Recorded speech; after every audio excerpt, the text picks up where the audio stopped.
Hello my friend, happy vlogmas day 2. I'm so happy to be already back on camera, and obviously I'm wearing my Christmas sweater today. Today is Wednesday. It's already dark outside, so the light for filming is definitely not the best in the winter time here in Norway, but I'm really looking forward to spend the day with you today, and probably also the next couple of days. I don't have so many plans for today and tomorrow, but on Friday I will see a colleague and then we will go to Olivia, which is my favorite Italian restaurant here in Oslo, and we're gonna eat pizza or pasta. We'll see. We will definitely go to they are like a chain, I think they have like 5 restaurants here in Oslo, and I love the one at Tjuvholmen and Akebrygge, and they're kind of like my favorites. So I booked a table because now it's Christmas party season here. In Norwegian you say julebord, and last time when I was out with my friend Christina, we tried to get a table at this is kind of like a circus themed restaurant called Nation, and it wasn't possible to book anything for Friday, so it was probably a good idea to do it as soon as possible. So we have that booked, but I also got 2 packages, and I think we could just get a start with that and finding out what's in here. So last week I showed you all the books I'm gonna read, and I realized I had another book that I'm already started reading. It's called The Silent Knife. It is a crime series, and the series called Celebration Bay. I read the first book last year, and my sister gave me 2 books of them. It's very cheesy. It has a little bit like Gilmore Girls vibes, but there's always somebody dying. And Liv, is her name Montgomery? I don't remember what her last name was, but I mean, she will find the murder, and she's actually just the event coordinator of Celebration Bay, the place she lives. And yeah, it's always a quite fun read, but I think this is a book. So this is Jenny Colgan, The Christmas Bookshop. I mean, it can't be more Christmassy than that one. I read a different book from her, and I think it's the series on the island. Sometimes a bit too romantic, too cheesy, but I think for Christmas, this, if you want a Christmas book, this sounds really good. And I mean, it's a bookshop, so that sounds really cool. Really looking forward to that. I have no idea when I'm gonna read that because I have so many other books to read, but I'm looking forward to that one. And then an even bigger package arrived, and I know what it is.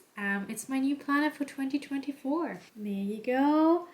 So this year's planner is from MOSSERY. If you've been following here for a while, you know I love planners, and every year is so difficult for me to decide which planner I want.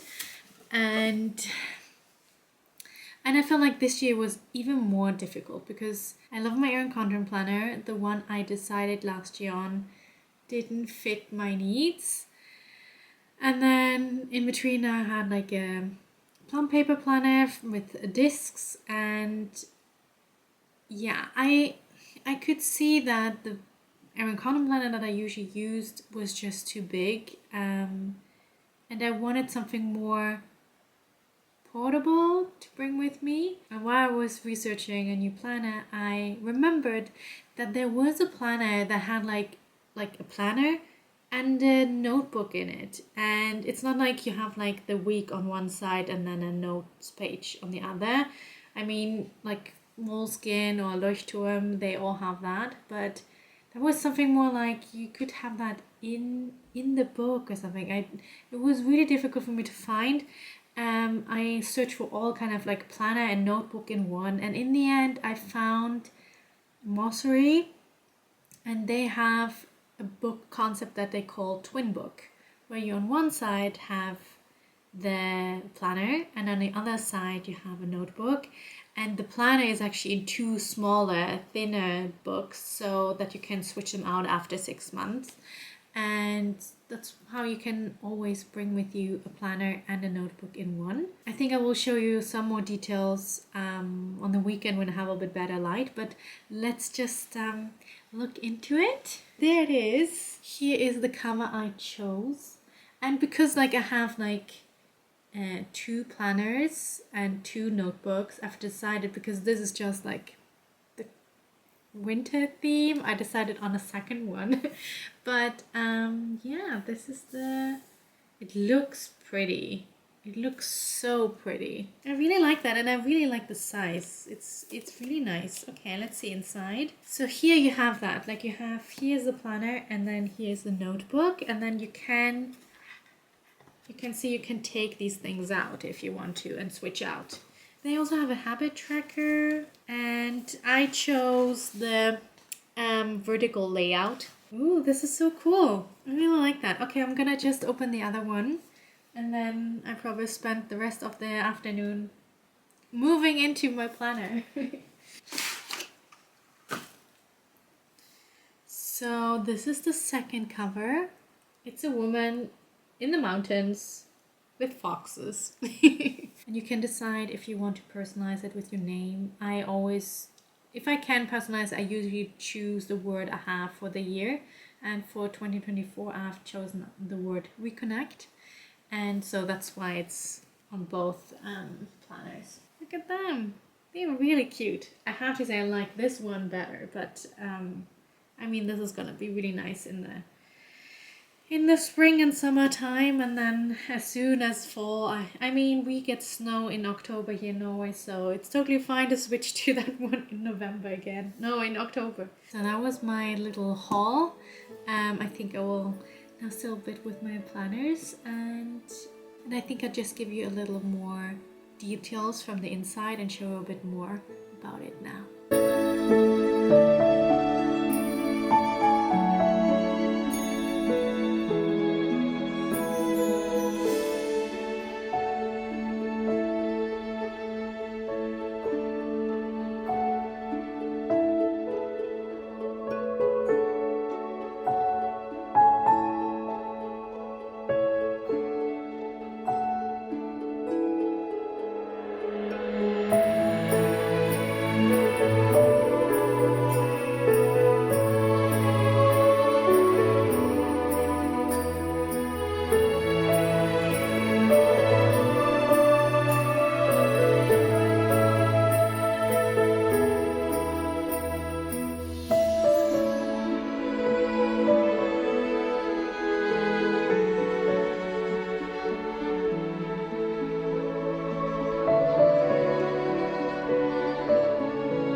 know if you can see it, but it's snowing. It's snowing so much. My landlord already shoveled the snow, but I think soon I have to do it as well because like there's so much snow coming today.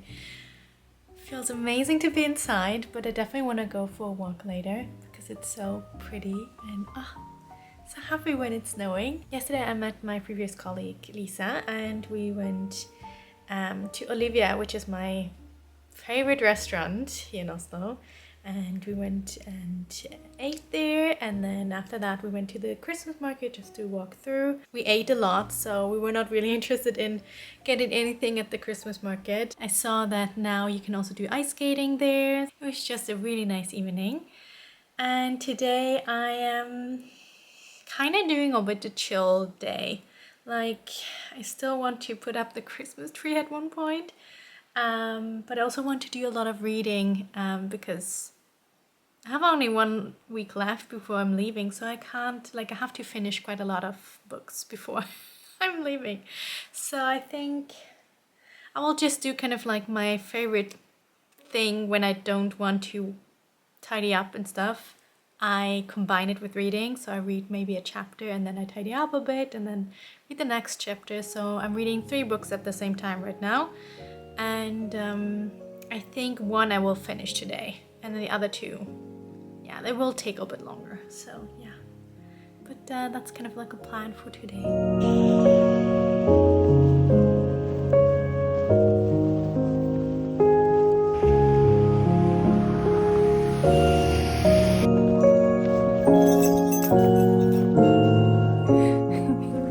It's snowing, by the way.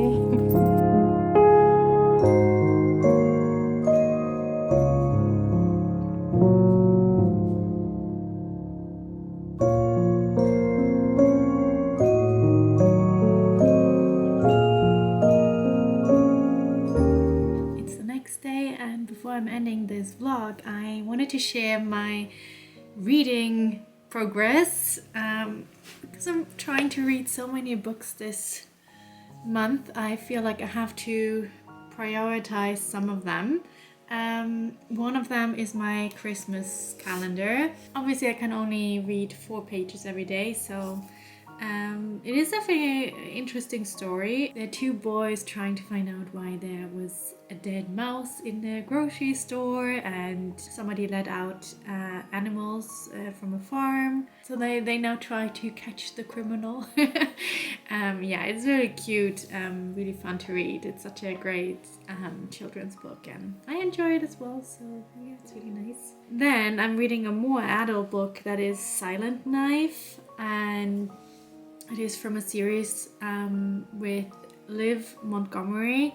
She's an event planner and she lived in Manhattan and was an event planner and often like a wedding planner there, but now she's in Celebration Bay, a small town that totally gives Gilmore Girls vibes. And yeah, with the town meetings and everyone knows everyone, and you just get your hot coffee at one place and the food at another one. So yeah, it is really fun to read. And yeah, there was a murderer and she's always starting to question people, and it's obviously not her job to figure out who's the murderer, but you can see it's kind of a natural instinct to start figuring things out and yeah, asking people. And yeah, so it's so far it's a really fun read. And then from my book subscription that I got from Melina, I have the How to Not Die Alone.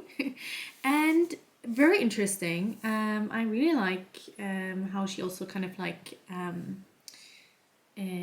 structured the whole book. So she's talking about why dating is harder today than it was before. She's talking about 3 dating tendencies. The first one is the romanticizer, the other one is the maximizer, and the third one I don't remember, but the romanticizer one was definitely about how we don't want to meet people on dating apps. We want to meet them organically or naturally, and she's kind of like drawing the picture of going to the farmer's market, and then you're grabbing the tomato, and then you look into the eye of this other person. It goes from there, and she's like, that is just not, most of the time this is not the way to find somebody. And she's way more about like learning to date, that this is a skill that you have to craft in a way. And then the maximizer is more about not being sure with a person, always thinking, oh, maybe there's somebody even better out there, which feeds into when you have the dating apps. Obviously, if you have this mindset, it feeds way more into you to do that. And so she talked about learning to become a satisfizer, so to be more satisfied with like having standards, but then also saying this is good enough. It doesn't have to be. I think maximizers are actually perfectionists. That's what I see. Third one was more about not being ready, feeling like, oh, I first have to lose weight, or I first have to get that job, or I have to get first settled in, and then I can date. And that postpones for such a long time to actually you getting ready to date. Didn't feel that applied to me. I definitely had maximizers tendencies and romanticizers tendencies. Now I was into attachment styles, which the chapter is totally fine on it, but I'm really angry because she doesn't talk about fearful avoidance. It's like, when you're the minority, nobody's talking about you. I definitely can feel that in that way. So I think she has one sentence about that. And I mean, fearful avoidance have it so much harder. It's kind of sad to be kind of like overlooked. And I think the last chapter I've read so far is about how to look for a life partner, not a prom date. How she's talking about how important it is not to look at like superficial things like height, looking. She even says it's not that important to have the same hobbies. I'm like, what? But she made a good point. She said, like, think about it. If you like ice hockey, how many hours in the week do you spend with ice hockey? Probably maybe 1 to 3 hours, maybe, like if you're not an athlete or something. And think about how many hours you're gonna spend with your life partner. So it's way more important that other things are important, like values, that you have things to talk about, aligned goals, the willingness to grow together, being able to fight in a good way. So far, this book is really interesting. Some things I didn't like the attachment style chapter, but it's a good one so far. So that's my reading progress. I really hope you enjoyed this vlog, and then I see you probably already on Sunday. Have a great week and take care of you. Bye bye.